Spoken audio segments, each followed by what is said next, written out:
దేవుడు చెప్తున్న మాట ఏమిటంటే నిబ్బరము కలిగి ధైర్యంగా ఉండు, భయపడవద్దు.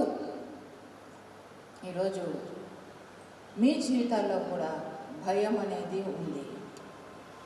ఎవరికి ధైర్యంగా ఉండమని చెప్తారు? భయపడే వారికి ధైర్యంగా ఉండమని చెప్తారు.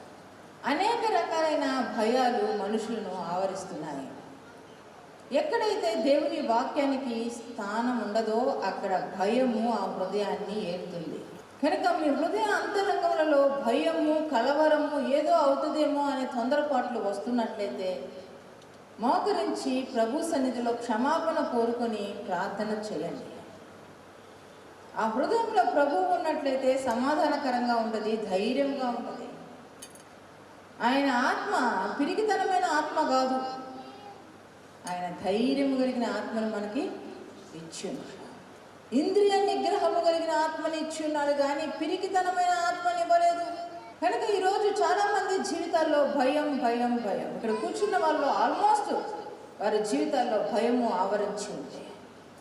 దేవుడు చెప్తున్నాడు, భయపడవద్దు, ధైర్యంగా ఉండండి, ధైర్యం వహించండి, నిబ్బరంగా ఉండండి, ఉన్న సమస్యల్లో నిబ్బరంగా ఉండండి.